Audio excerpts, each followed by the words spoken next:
Progress. As Cordy mentioned, I'm Josh Van Jura, and I'm the project manager for UDOT on the Little Cottonwood EIS. And as you know, today we're releasing the draft EIS, which is a huge milestone. And included in that draft is the preferred alternative. Also, today we'll start the 45-day comment period. We'll talk about that a little bit more at the end of the presentation. But I want to start off by saying thank you to all of our cooperating agencies. This is Salt Lake City Public Utilities, the Forest Service, Utah Transit Authority, the EPA, and the Army Corps. Specialists from these 5 agencies reviewed our draft prior to today's release, which was a huge lift for them, and really made sure that our analysis was both correct and complete. So for all those people that might be on the call, I definitely, or not on the call, but they need to be recognized for all of the work they did in getting to where we are today. So again, I think everybody's big topic is what is the preferred alternative, and that's both for the primary and the secondary. But let's start with just a real quick review of how we got here. So project overview. Over the course of the past 3 years, we've actually evaluated 124 concepts. And 5 of those concepts made it through the 2-stage screening process. And it's those 5 that were brought forward into the draft EIS. So just to remember, that was the enhanced bus with no widening, the enhanced bus and peak period shoulder lanes, a gondola from the mouth, a gondola, we're saying that's Gondola A. Gondola B is from the Lakai station, and then the 5th alternative was the cog rail from Lakai. So those were the 5 that were brought into the draft. And the one thing I really want to focus on is that the evaluation of the alternatives was a data-driven process that was really informed by all the public comments we received today. You may know that during the draft comment period, or the draft alternatives comment period last summer, we received over 6,500 comments, and I really hope we get as many, if not more, in the next 45 days. So in the process of identifying this preferred alternative, we really considered an alternative's ability to meet the project's purpose and need. And then we also looked at the associated resource impacts. So we're talking water quality, air quality, environmental justice, and really the 20 or other so resources that were analyzed. I'm sure many of you have heard me say this before, but the project's purpose and need is to substantially improve transportation-related safety, reliability, and mobility on 210 from Fort Union through the town of Alta for all users. So give me a minute. I want to break down those 3 criteria really quickly. Safety is a component in every project that UDOT does. And in this project, the safety component really comes down to reducing the avalanche hazard index, but also the elimination of roadside parking, because that creates side friction with, as they park on the side, people become pedestrians, they're often walking in lanes. So it really is a safety component for the project, but it's also an operational component. The second of those 3 is mobility. And our goal was to substantially reduce the estimated 80 to 85 minute travel time that's projected in 2050. And the other part of that is, with that extended travel time, the queues on both Wasatch and 94th are predicted to be literally miles long. So we wanted to mitigate that too. And then the third part, of course, and it's a little bit different, but I want to make sure everybody's aware of it, is traffic growth on Wasatch Boulevard is projected to grow by 45% in the design year of 2050. And that's going to cause severe congestion, specifically in the PM commute southbound as everybody goes home. The third of those 3 in the purpose and need is reliability. And as UDOT defines reliability, this is really a consistent travel time. And knowing that if it normally takes you 30 minutes to get from your house up to Snowbird or up to Alpha, wherever your destination is, that'll take you 30 minutes today. And reliability is so important to roadway users because it helps them know how long it's going to take so they can get to their destination on time. So while all the alternatives improve safety, it's really these last two goals, mobility and reliability, that the alternative solves to a lesser or greater degree relatively. And that's why we've identified two options for consideration to be the preferred alternative and to gain additional public feedback on. So just to be clear, in the final EIS, UDOT will identify a single preferred alternative despite the fact that we are identifying two today. But again, at the final, we will have a single. But by selecting the two alternatives at this stage that differ in both alignment, impacts, and really mode, we want to give the opportunity to the public to focus that review and comment on these differing considerations. So what are the two preferreds? So based on the technical analysis done by the project team, and I might add reviewed by the cooperating agencies, the two alternatives are the enhanced bus with peak period shoulder lanes, because this is the alternative that best meets the mobility goal, and Gondola B, this is the one from Mackay, because this alternative that best meets the reliability goal. So let me take a couple minutes, we can go through each of those and I can explain some of the considerations with each of them and also why they meet the mobility and the reliability goal respectively. So enhanced bus and peak period shoulder lane. Like I said, this meets the best overall mobility goal of the five, and that's because it provides the best overall travel time with a seat time for users of 36 minutes. And the reason it's so much faster is because the shoulder running buses would remove roughly 30% of the cars from the roadway, but with their own dedicated lane, they might actually be able to pass congestion in the general purpose lanes. And I think that's really important to note for, if you're sitting in your personal vehicle and see a bus passing you on the right, that's very much going to change people's minds about trying to get on that fastest mode of travel. So quick review, like I said, 36 minutes from the gravel pit up to Alta. 12 of those minutes are actually entering the mobility hub, grabbing your gear, walking over to the bus station, and then getting on the bus to go up to Alta, which will be 24 minutes on the bus. There's two mobility hubs. One will be at the gravel pit, the other one at 94 South. I'll get into some details about those here in a minute. And the bus would depart each of those mobility hubs every 5 minutes during the peak periods with direct service to each resort. Meaning the bus to Alpha is not going to stop at Snowbird, so those Canyon users can get that faster service. The enhanced bus and PPSL has a capital cost of $510 million per year and a winter operations and maintenance cost of $11 million a year. So let's talk about some of the considerations. Did it just go weird? I'm sorry about that, everybody. I don't know what happened. That's the worst thing that happened to me today. I'm in good shape. So some of the considerations with peak period shoulder lanes. As you may have heard UTA say before, the two factors that attract transit users are one, the speed of the service, aka reducing that seat travel time, and the frequency of the service. And I think we've all experienced that, and it's the fear of missing the next bus.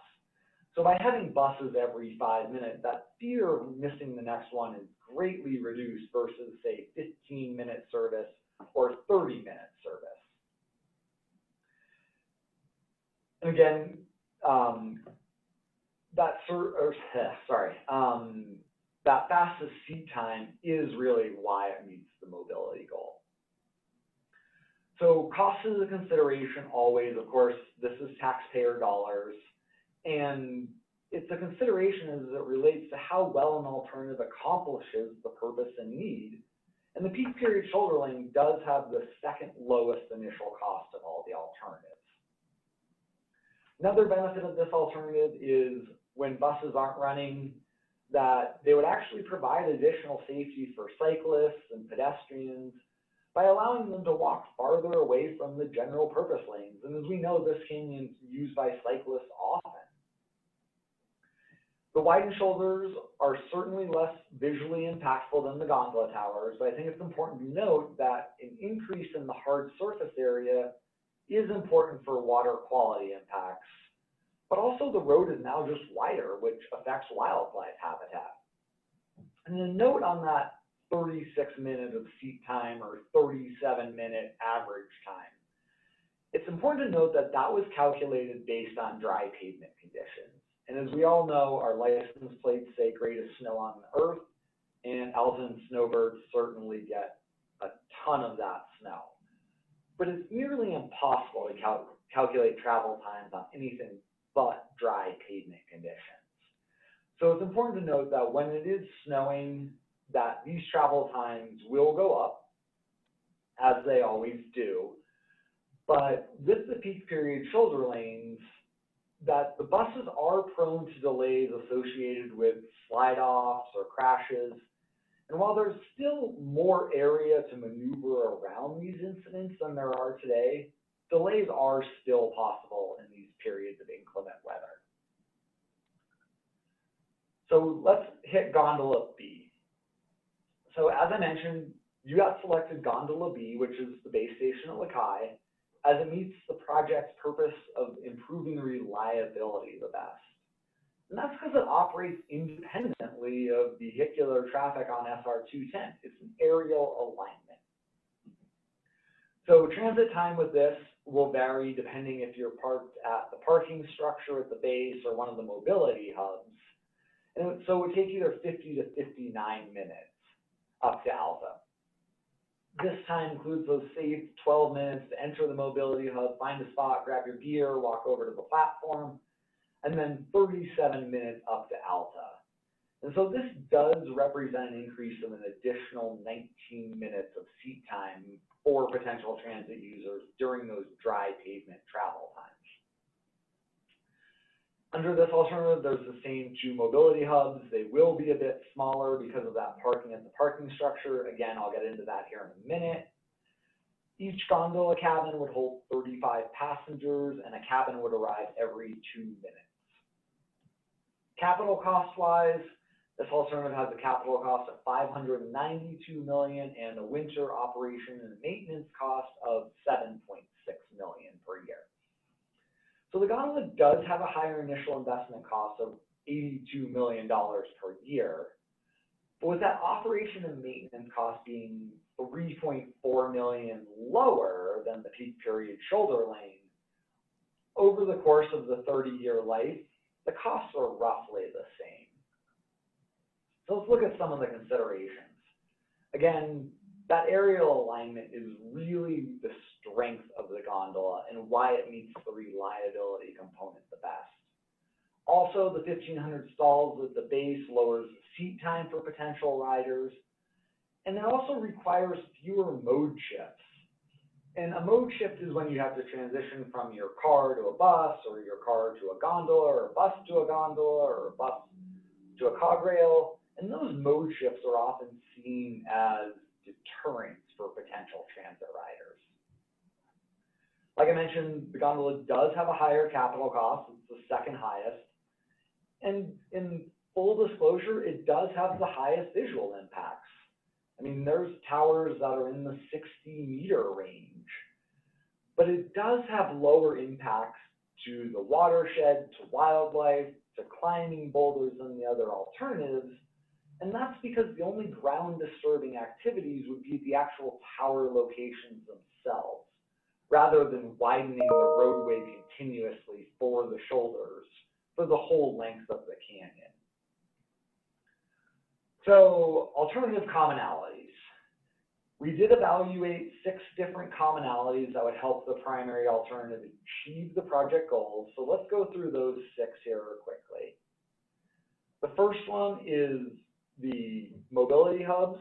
So you got, like I mentioned before, chose the gravel pit and 94 South and Highland mobility hubs to be included as part of both preferred alternatives. And these 6 sub-alternatives would be applicable to both the PPSL, Enhanced Bus, and Gondola B, just to be clear. So under the peak period shoulder lane bus option, there will be 1,500 stalls at the gravel pit and 1,000 stalls at 94 South and Highland. But under Gondola B, there would be additional 1,500 stalls at the Lakai base station. So that would reduce the gravel pit down to 600 and 94th and Highland down to 400 respectively. Wasatch Boulevard. So UDOT selected the 5-lane alternative because it does provide better transportation performance for all segments and directions of Wasatch. But there has been some concern among the residents about widening Wasatch. And UDOT heard those concerns and will implement a phased approach to this 5-lane. So the plan is to actually build the imbalance lane alternative, which is the narrow cross section first, but purchase the right-of-way for the 5-lane alternative. So if the level of service becomes necessary to build the 5th lane, we preserve that right-of-way in the future. But in the interim, that additional right-of-way would function as additional, essentially open space between the edge of the roadway and that shared use path, which will be on the east side of the road, which will actually provide a better trail experience for the users of that path by getting them a little farther away from traffic. So avalanche sheds, UDOT selected the snow sheds with realigned roads, as it does have less visual and ground disturbing impacts, and that's because it doesn't have the berms. And if you remember, these berms were roughly 20 feet tall and 50 feet wide at the base, and they were designed to function like a funnel. And that funnel shortened the snow sheds by roughly 700 feet. But because of the extra visual impacts of the berms, and also the ground disturbing activities of building those berms, UDOT decided that the best option was the longer snow sheds, again, to minimize both visual and ground disturbing impacts, despite the higher cost. So, trailheads. UDOT chose to improve the 4 trailheads listed here. That's the Gate Buttress, the Bridge Trailhead, Lisa Falls, and the White Pine Trailhead, and implement no roadside parking within a quarter mile of these trailheads. And the reason this alternative was chosen is it doesn't substantially reduce the number of parking spaces in the canyon, but it also doesn't reduce recreation access to areas that are currently used but don't have designated parking areas. So no winter parking alternatives, we talked about this. This is specifically above entry 1, and you can see there on my screen those areas. This is really between entry 1 and the bypass road, and then near the Alta Wildcat base entrance.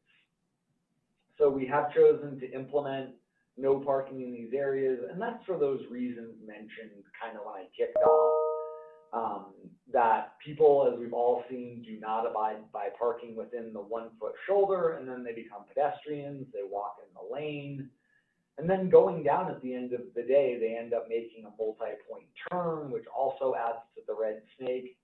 And of course, it affects snow removal operations, which further delays egress from the canyon. So the last one is tolling. This is an example of a tolling gantry. We'd actually probably be using a side fire system, but both tolling and or single occupancy restrictions are being considered for all of these alternatives as well. So public comment period. Like I said when we kicked off here, today starts the 45-day public comment period, which will run through August 9th. And if there's one thing that I hope you will all convey is we really hope the public takes some time to review the materials on the website and submit comments on these alternatives and the environmental impacts of those, and also about how they meet the safety, mobility, and reliability of the project or the purpose and need. Also, a comment on the draft is not a vote on an alternative, but it's really an opportunity for the public to provide the project team with input, again, regarding those environmental analysis or really any other factor that UDOT should consider in making that final decision. Formal comments can be made in any of those forms. You can go to our website, you can mail us a letter, you can send us an email, you can call us, and of course, we're going to have a public hearing. In fact, we're going to have 2 public hearings.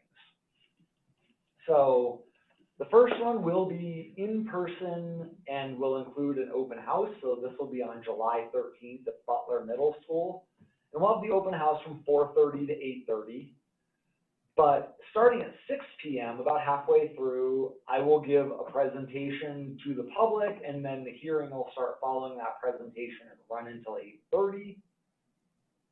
And then we'll have a second one a week later on July 20th, and this will be virtual. And we thought this was really important just to give people who, A, couldn't get time off of work or might have been out of town on the 13th, but also people who honestly might be higher risk and not comfortable going into, a setting with 300 or so people at it. So we wanted to give these 2 opportunities, again, just to get more feedback from the public.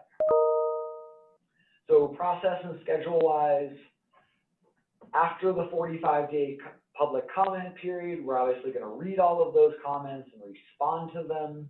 And as a reminder, the final is going to identify a single preferred that best meets the purpose and need. And as part of that, we'll take into consideration those environmental impacts, which one meets UDOT's mission and responsibilities the best, and also public input gathered from this comment period. And then moving forward, we hope to release the final EIS and a record of the decision in the winter of 2021-22. So again, this is what, 7-10 months out, give or take.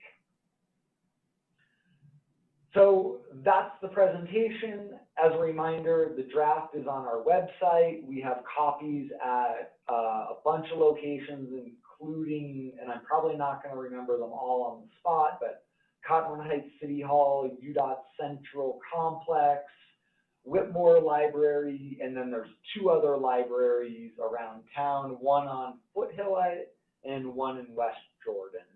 I don't have those in front of me, so I apologize, but they are on the website. And again, to the public, the one thing I really want to convey is everybody taking the time not just to review the document, but really throughout the entire environmental process. And I really hope they'll take some time to review those materials and provide us comments, because that's how we're going to get to the right decision. So that's the end of my presentation, and I'm wondering if, well, I guess I'll turn it back over to you, Courtney. Well, thank you, Josh, for presenting, and we also want to just thank all of our project team members for being able to put this media briefing together, for all their hard work. At this time, we will open up for questions. Bree, do we have any questions that we can start with in the chat? I'm not seeing any yet. Okay. With that, maybe we can just open up for questions. And please let us know if you have any difficulty unmuting and we can adjust your settings.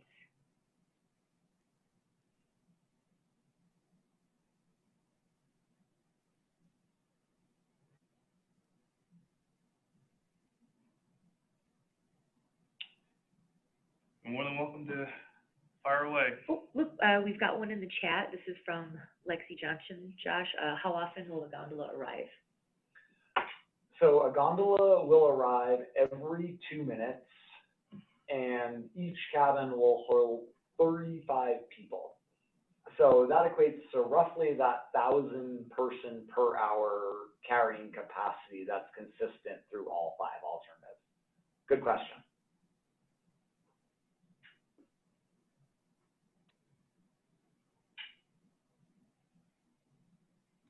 Yeah, I have a question. This is Carter Williams with KSL.com.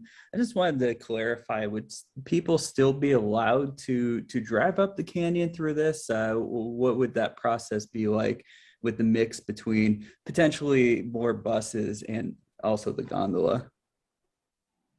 So great question. People could absolutely still drive their personal, sorry, I'm looking at the phone rather than the screen. People would absolutely still be able to drive their private vehicles up. We understand that none of these transit modes will work for everybody, right? If you're a parent and you have, a couple of little ones, any of these transit modes might be especially difficult to board, right? If you have to carry not just your skis, but the skis for two children and boots, and they're cold, and you've run out of gummy bears. So you can absolutely still drive your car up, but during those peak periods, we do anticipate that there will be a toll in place. So that will be part of the choice, right? Is we anticipate that all of the modes will be subsidized to some degree to reduce the cost. And if you include that with a toll for driving your personal vehicle, hopefully that'll drive that mode shift for people that can do it. Does that answer your question? Yeah, and just a little quick follow-up to that. I guess would there be sort of a cap to how many cars would be allowed in a situation? And if so, would that affect the other transportation alternatives? So there is no cap on the number of cars. We aren't looking at limiting the capacity, but we do need to get roughly 30% of the traffic off of the roadway to get the roadway into a stable configuration and essentially remove that congestion. So the tolling would be variable. If we aren't seeing the number or the diversion rate that we're expecting, we would raise the toll. If we're getting a slightly higher diversion rate than we expected, we would lower the toll. So again, while there's no cap, we need that 30% reduction to make the roadway stable, and that would be achieved through variable tolling.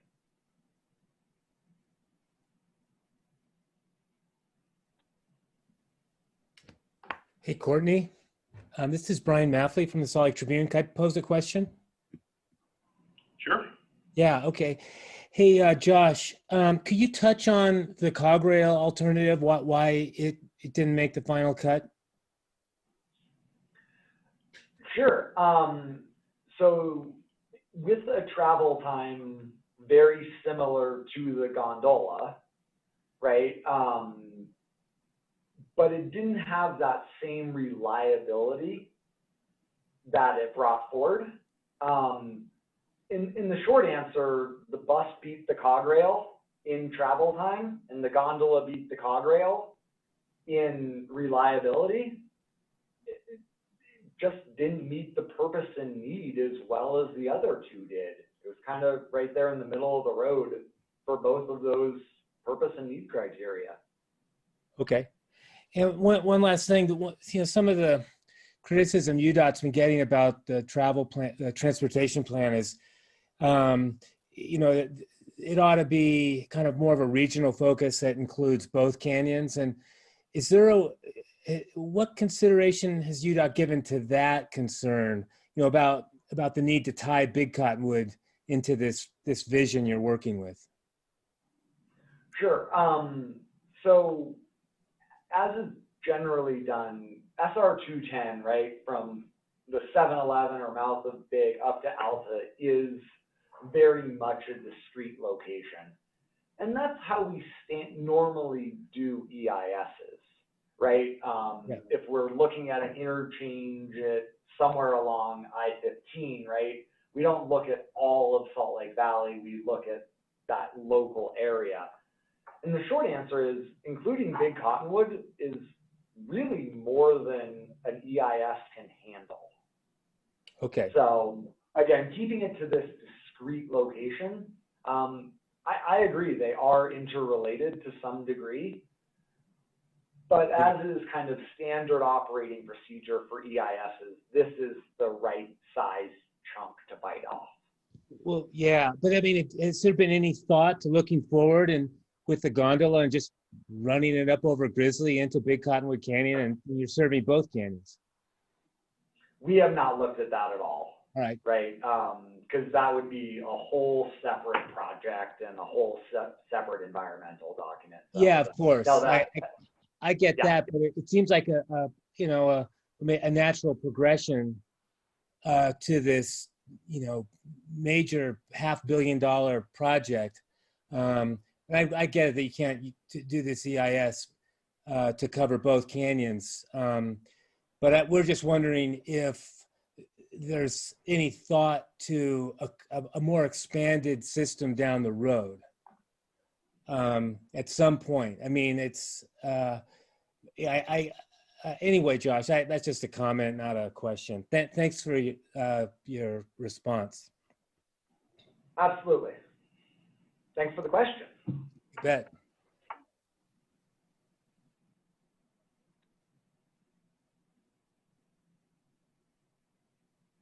Everyone's letting me off easy here. Saving it for 10:30 at the mouth? What questions can I help clarify? Yeah, I have another one as well. I guess what would be the timeline for construction to begin, especially on a gondola, if that were to be the one selected? So great question. We obviously can't start building anything until we have a final EIS and a record of decision. And again, so that's planned for next winter. And the other thing that we don't have right now is funding, in all honesty. In the last session, the Cottonwood Canyon's transportation infrastructure plan was created. So that starts funding for this, but at this point, we do not have funding identified. So that's a hard question to answer. I will say we anticipate that the gondola would take 2, maybe 3 summers to construct. And that's from conversations with gondola manufacturers and other installations worldwide. So there's that little funding gap there in the middle. And obviously we would need some time for also the design and procurement of all those materials too. So those are the 2 unknowns. We figure design will be about, and procurement of materials is about a year, but that funding gap is really the problem that makes it hard for me to give you an answer.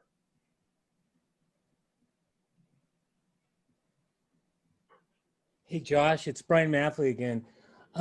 What's the difference in mileage for the 2 gondola alternatives?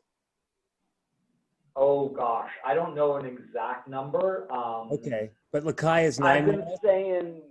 I've been saying about 3/4 of a mile, which is definitely rounded. Yeah. But it's right in that neck of the woods, a little less than a mile, right in there, to get that extra distance from the mouth down to North Little Cottonwood Road. Yeah, just shy of a mile. Okay, but the whole run from Alta to Lakai is about 9 miles? Yeah, that sounds about right. I think it was 8.3. Vince, do you know off the top of your head? That sounds right, but honestly, I can't remember. All right. Yeah, that's about correct. It's about just a little over 8 miles. Okay. Thank you. Vince has the benefit of having the document in front of him and also not having everybody stare at him.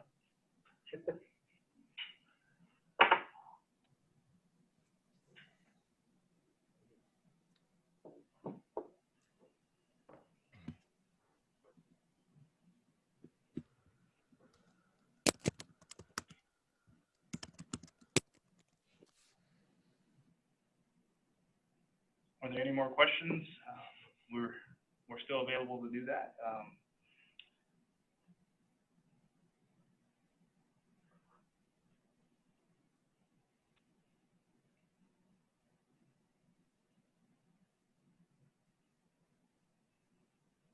Going once.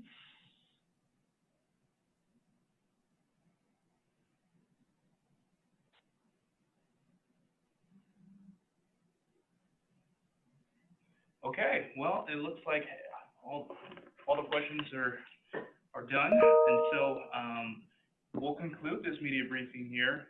But as a reminder, we will be at the mouth of Little Cottonwood Canyon Park and Ride. Joshua will be available for one-on-one interviews for anyone who would like to grab him for that. We can put the address in the chat if anybody who doesn't know where it's at. So thank you again for joining. We appreciate your time, and we're. Oh, 1 second, Courtney, do we want to start early, seeing we ended early? I mean, Yeah, I think that's a possibility. move it up 15 minutes? I mean, Sure. we're only, I mean, I can be there in a half hour. Sure. If that helps anybody, we can, just start 15 minutes early. Okay, since we are going to be concluding a little early, let's go ahead and meet at 10:15 a.m. instead of 10:30, and we'll be out there for about an hour for one-on-one interviews.